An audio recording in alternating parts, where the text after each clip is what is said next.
Good evening to our viewers watching on television and to those joining us across our social media platforms. I am Daniela Araju with the Friday, August 7th edition of the Guyana TV9 News. In the headlines tonight, MV Barima salvage effort estimated at up to $10 million as government advances recovery plans. Government organizing and not displacing communities. President Ali tells Repos residents as Model Village Initiative consultations continue. Enmore selected as pilot community under government's Model Village Initiative. Region 10 outreach provides immediate support to residents, says Minister Persaud. Visions of identity to celebrate Indigenous culture and creativity through fashion showcase. And now for the news in depth.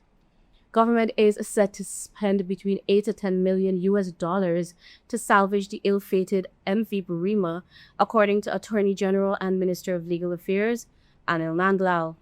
Nandlal made his disclosure during a recent episode of his Issues in the News program, stating that the decision to proceed with the salvage operation came following requests from the families of those affected by the tragedy. Here are the details for this report. A tender has since been issued to identify a contractor to undertake the operation, which will involve raising the vessel from the waters where it remains following the July 18th tragedy. General is also looking at many other things, including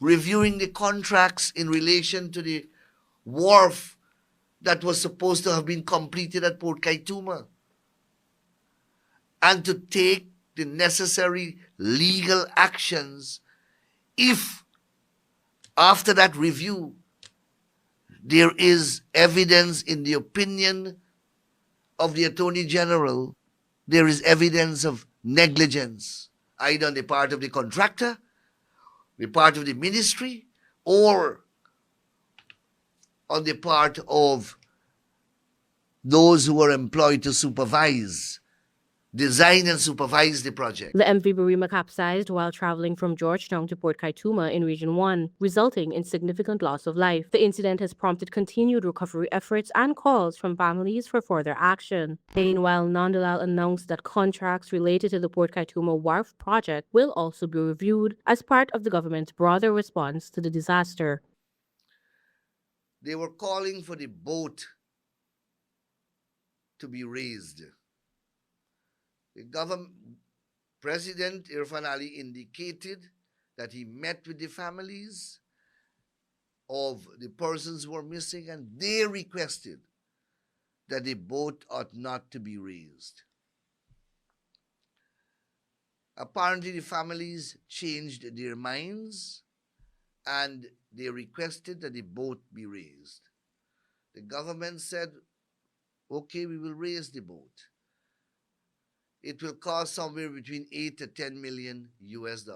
Minister of Public Works Juan Edgehill had previously disclosed that the newly constructed wharf encountered structural issues following movement of the surrounding soil, resulting in the need for sections of the facility to be rebuilt. The Attorney General said the review of contracts and the salvage operation form part of the ongoing measures to address concerns arising from the MV Barima tragedy. Daniela Raja reporting for Guy TV9 News. Now, we tell you that the residents and business owners in Repos have been assured by President Dr. Mohamed Irfan Ali that their livelihoods will not be disrupted, but rather organized as part of the government's Model Village Initiative.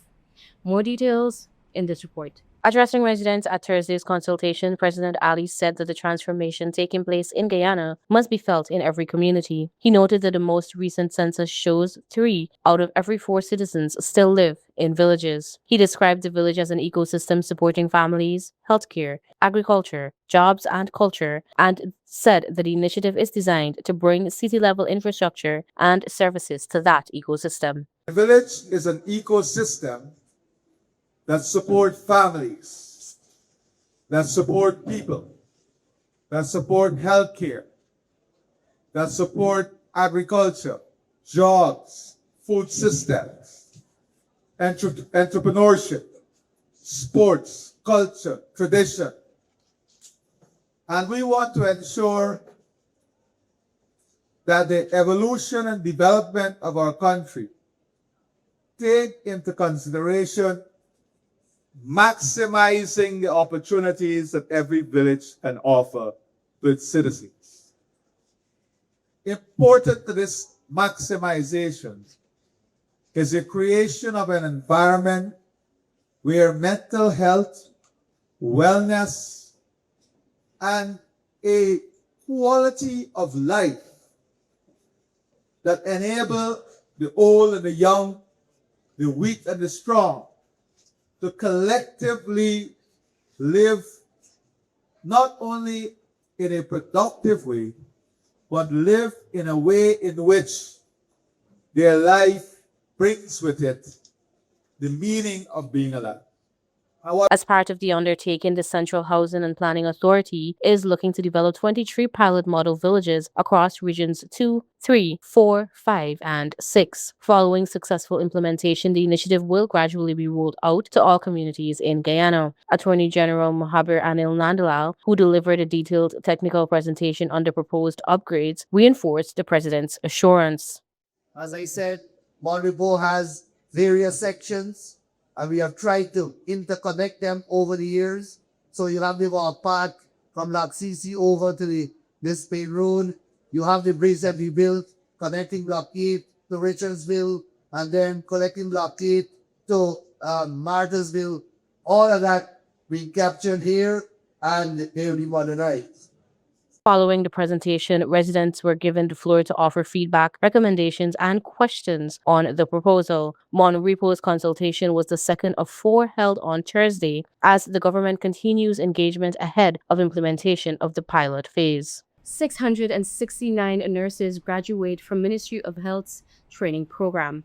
President Dr. Irfan Ali joined the Ministry of Health in celebrating the graduation of 669 registered nurses who successfully completed the Health Sciences Education Program. The graduates, trained through a combination of online and face-to-face learning across Guyana's 10 administrative regions, were encouraged by the President to serve with compassion, professionalism, and commitment as they enter the healthcare sector.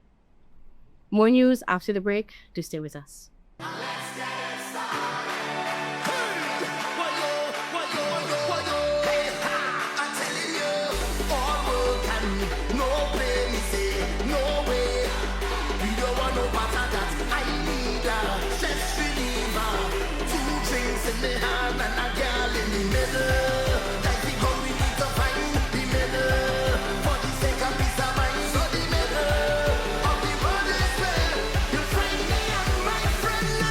I know you have work to do, but come, I just need a minute of your time. It won't even take that long. So, I have a proposal. We could do besties in Punta Cana. Really need a getaway. And not to worry, I went to Sunita Travel Agency and they recommended a few hotels that do all-inclusive stays. And they're very affordable.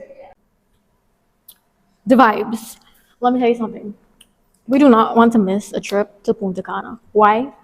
Ziplining. No, I know this is not your vibe, but please, listen. Hold on, wait. I know you like throw it back. There's a boat party. We could go there.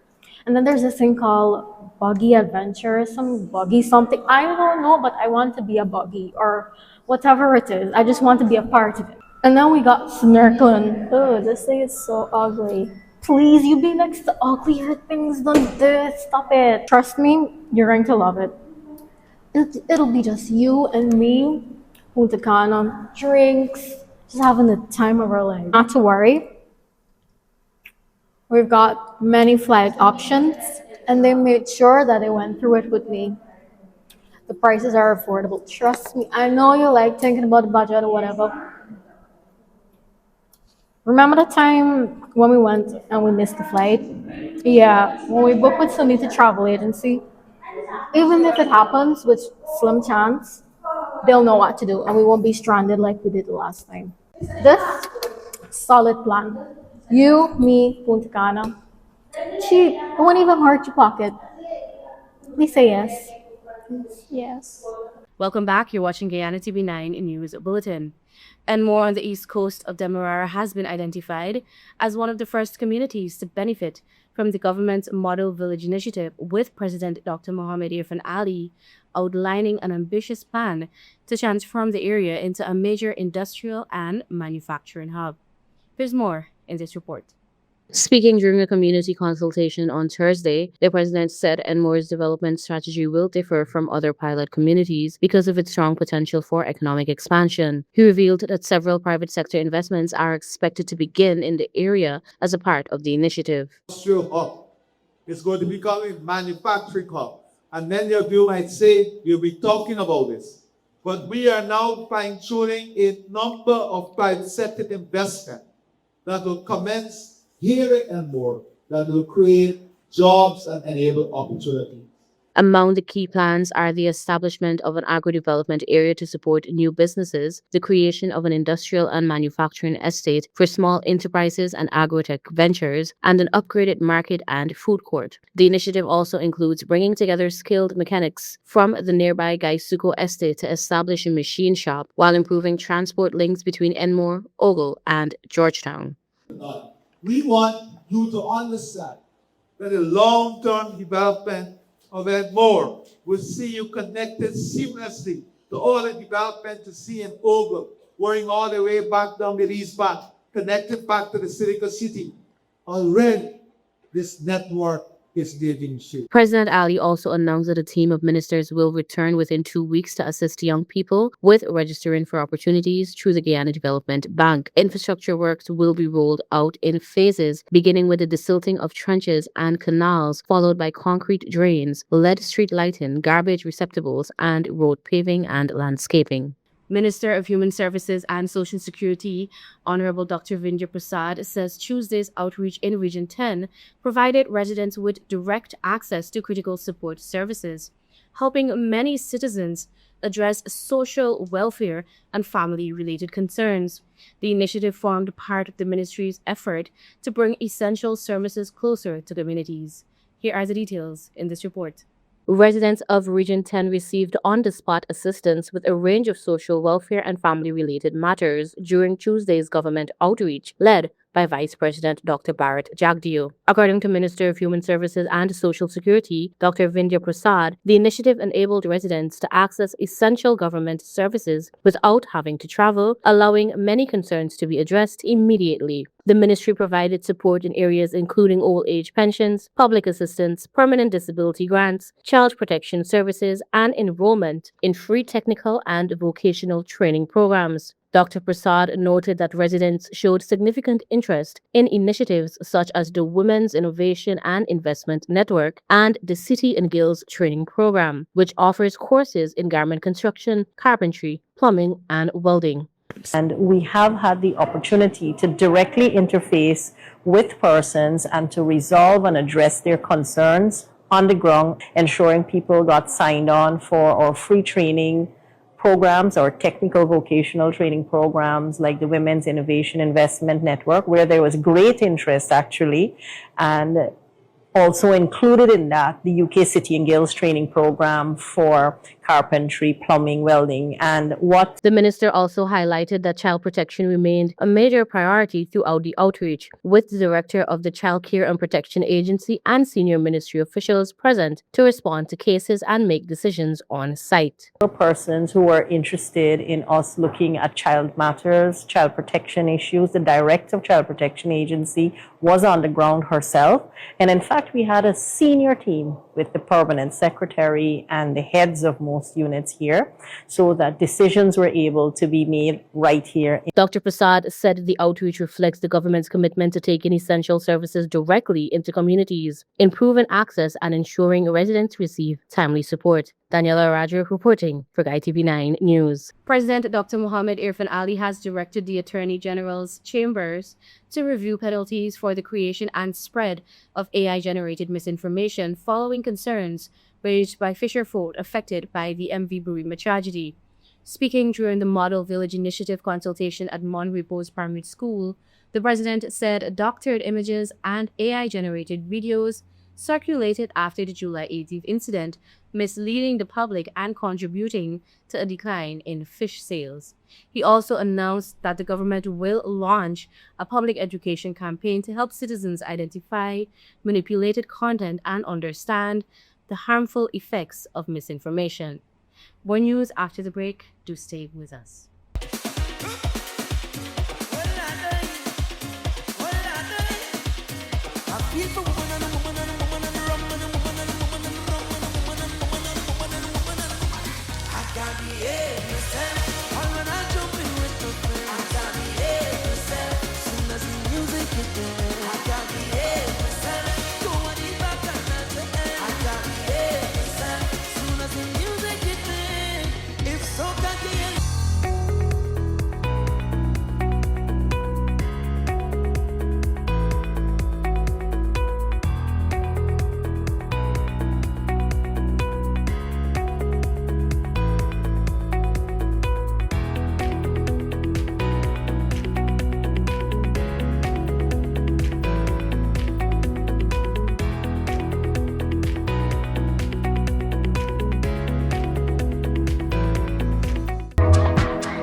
Want to place your death announcements and in memoriam messages on Channel 9? Call 592-761-5006, 710-5008, 600-5006. Or visit our office at Lot 85A Lamaha Street, Alberttown, Georgetown, Century 21 Building. Guyana, Channel 9 is now Guy TV9, proudly under new management. We're building stronger with a balanced and open platform for all advertisers. Whether you're promoting a business, service, or event, your message belongs right here. So choose your spot, news, primetime, or anytime, and reach viewers across Guyana. With affordable rates and professional service, Guy TV9 is your partner in progress. So visit us at Lot 21A, Lamaha Street, Georgetown, in the Century 21 building, or call 600-5006 or 761-5006. Guyana TV9. New leadership, fresh outlook, real results. Welcome back. You're watching Guyana TV9 News Bulletin. The University of Guyana's multi-purpose auditorium will come alive with Indigenous culture, fashion, and creativity on Saturday, August 8, as Indigenous youth-led organization The Nine Nations hosts Indigenous Imaginations 4 under the theme Visions of Identity. Here are the details. This year's showcase will bring together Indigenous designers from Guyana, Venezuela, and Mexico, each offering a unique expression of Indigenous culture through fashion, art, and storytelling. According to President of the Nine Nations, Sharika Ambrose, the event aims to provide a platform for Indigenous designers, models, artisans, and other creatives to showcase their talents while celebrating the richness and diversity of Indigenous culture. So the Nine Nations group is an Indigenous youth-led organization that share a passion for the preservation and revitalization of the Indigenous culture, and to be able to provide a safe space for cultural expression, creativity, and to create that avenue where our creators from across Guyana, not just designers, performers, artists, all aspects of the Indigenous culture you're going to be seeing. So it comes back to the production team of Indigenous Makeup Arcade. We have a diverse group of young models. Some are trained already, some are professional models now, and some are emerging new talents that you'll be seeing on stage. As for our designers, we have previous designers coming back on board with fresh ideas, new creations. We have emerging talents. And also we have this year 2 guest designers from Venezuela and from Mexico, all brought to you with the kind and the generous support from our sponsors this year. So what to expect? We have a runway of 8 designers. We have performances. We have these unique creations that you'll be seeing. We have vendors that will be on site, both in craft and food. We have performances as well to, all to be able to entertain you and experience what Indigenous creatives and what Indigenous youth coming together as a team, or a community, to be able to leave our mark or our print. And this is our way of giving back to our communities as well. The visiting designers from Mexico and Venezuela also expressed their gratitude for being invited to participate in the showcase, noting that they are excited to share their designs and culture with Guyanese audiences while engaging in a meaningful cultural exchange. Said that there are lots of similarities, and especially in terms of the history, and you will see a lot of this reflected in pieces, and it's quite common to see that in the story reflected in the piece. And she noticed that. So as much as there are a few differences with the Indigenous community in Mexico and the Amerindians in Guyana, there is still a lot of similarities and a few common elements in designs in terms of the history. First time she's doing something like this as an Indigenous person too. It's just important for her to represent Indigenous culture and showcase Indigenous culture. So everyone.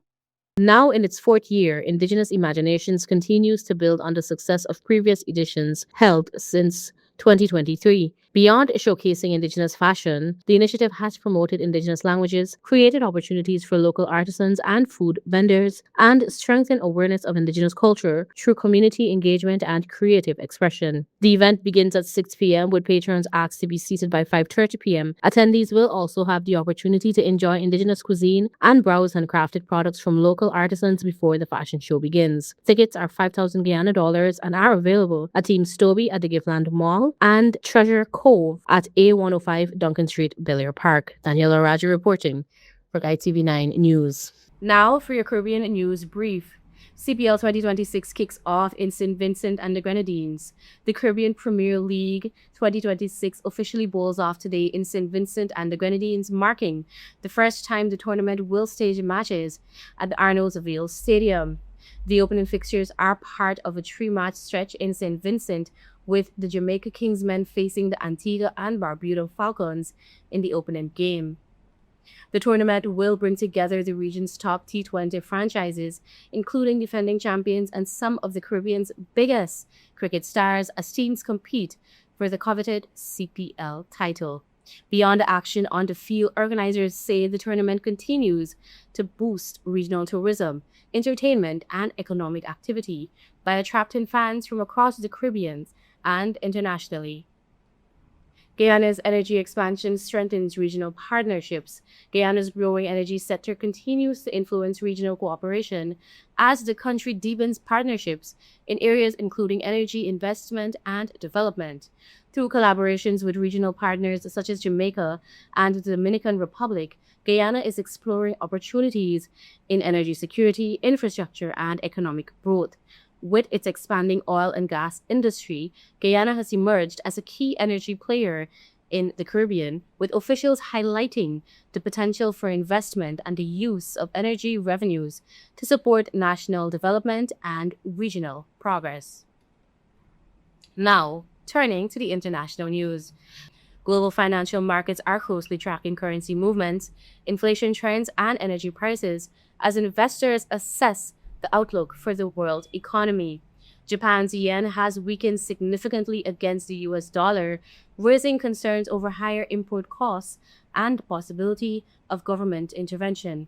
Meanwhile, oil prices remain sensitive to tensions in the Middle East and potential disruptions to global supply routes, which could increase fuel costs and add pressure on economies already facing inflation challenges. Investors are also watching interest rate decisions from major central banks as policymakers balance inflation control with economic growth. The space community prepares for rare total solar eclipse. Astronomers and skywatchers worldwide are preparing for a rare total solar eclipse on August 12, 2026.